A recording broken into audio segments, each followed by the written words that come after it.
Hey there, what's happening? This is Eric and Victoria. And we are coming at you live from beautiful Atlanta, Georgia. And we're finishing up our topic on the 7 Habits of Highly Effective People by Stephen Covey. Yes. And we're doing habit number 1, be proactive. And just a quick review, here are the 7 habits one more time.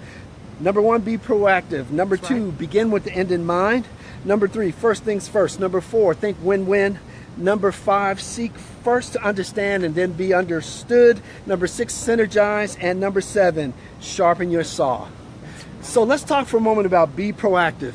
And let's talk about what does it mean to be proactive. That's a hard one for a lot of folks. It is a hard one for a lot of people. Well, the first thing that Stephen Covey points out is, now it's going to sound kind of deep, but this is the difference between humans and animals, right? The difference between humans and animals is that we have the ability to make decisions totally separate from instinct. And to break it down even more, a lot of us are conditioned. We're conditioned by a lot of things. We're conditioned by our family, our environment we grew up in. We're conditioned by our biological makeup, you know, what the genes of your grandparents, that type of thing. Those all have an impact on you, right? That's right. You're conditioned by the training you've had, what school you went to, all of that stuff. But the power of being proactive means you're able to elevate yourself above those things and to make a decision. You're able to make a decision totally separate from your own feelings, but based on your values. Now, all of those things can affect your values, of course, but being proactive gives you the ability to change. In other words, you could be faced with a particular situation and you can see a value that overpowers the values that you have. Something can make you have a paradigm change. You can see things differently. And because you see things differently, you can make a decision that elevates you beyond the way you were raised. Wow, that's deep. What do you think about that, huh? When I hear the word proactive, the thing that comes to my mind is taking action before something develops. When I think of being proactive, I'm like, it's kind of like your health. You don't wait till you have to see the doctor.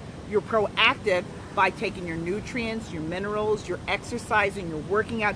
You're doing your part. You're being proactive. Yes, yes. You're taking the bull by the horn. I see Darwin says happy Eclipse Monday. Yes, indeed. Happy Eclipse. Yes, I had my glasses on the whole time. Not the eclipse glasses, but anytime I went outside, I made sure that I did not look up there. Now, knowledge of things can help you be proactive. Just speaking about the eclipse, imagine that we were back in the year 600, and then we didn't have all of this information about what eclipses were all about. Wow. And all of a sudden the sky got dark. Wouldn't we be influenced more so by our primitive thoughts? That's right. You know, that you know, this is because, well, even today, some people say the eclipse is because of somebody doing something wrong, right? You know, it's so conspiracy theorists, right?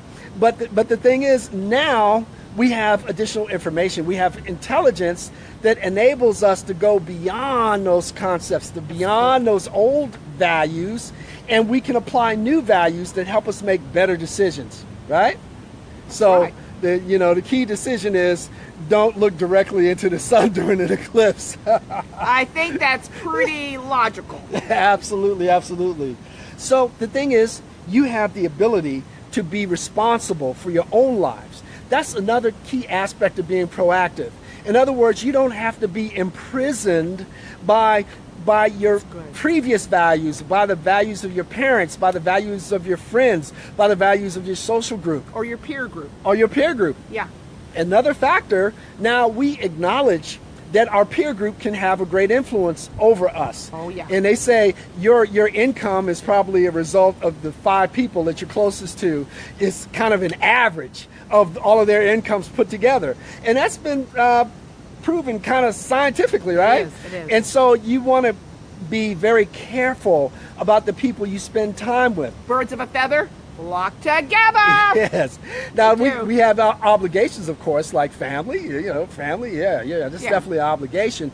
But you can expand the scope of your relationships. And so with expanding the scope of your relationships, that will help you to make better decisions and be even more proactive. How does that sound? It's, you know, the old saying, you can choose your friends, but you can't choose your family. Absolutely, absolutely. Now, here's the other thing. We, as proactive individuals, we have the ability to elevate above those things, like the environment we're in, like the people we know, the people we're surrounded by. That's right. You know, That's right. and you know, there's some people that, for whatever reason, end up in prison, and some of those people have written great books, and they've gotten their degrees while they were in prison. That's right. And so they did not succumb to their environment. How powerful is that? That is powerful, because your environment does not have to shape totally who you are. That's someone That's is a choice. That's someone that's being proactive. Proactive does not just meaning that you're going to do something first. Proactive means that you have control of your decisions. You are the commander of your own ship. I like that. You have a choice. You can make a choice. Here's another analogy. You can say, well, there's some people that are totally controlled by their environment. We all know them. Yeah, we all do. We do. And You many, know them. I know them. We all know them. many of us have been harmed by them. You know, their environment puts them in a bad mood. They have negative thoughts. They espouse negativity all the time, right? You know, and so those type of individuals, stinking thinkers, right? Those people are controlled. Wherever the weather's going, that's going to be their personality. They flow with the wind. They flow with the wind. And those type of people that are controlled by their environment, we call them not proactive, but guess what? Reactive, right? Wow. And so you don't want to be reactive. Wow. You want to be proactive, because people who are proactive, they're going to be more successful, and Yeah. they're going to have a better determination Yeah. of what they accomplish in That life. is so true. That is very true. So with that, those are the key points we wanted to make today. It's a great book, The 7 Habits of Highly Effective People. We highly recommend it to everybody out there that's all about building a business. You'll get something out of it, regardless where you are in your life or your business. You'll get something from that book. It was a very, That can very benefit popular book in the late 80s, early 90s, but you know, today it's even much more powerful as we're building our businesses. And with that note, you know what? If you guys are interested in building a business, or taking your network marketer wants to build your business online, simply click the link above and check out our blog, ericandvictoriasblog.com. And with that, this is Eric and Victoria saying, make it a great day. and remember, excellence always prevails.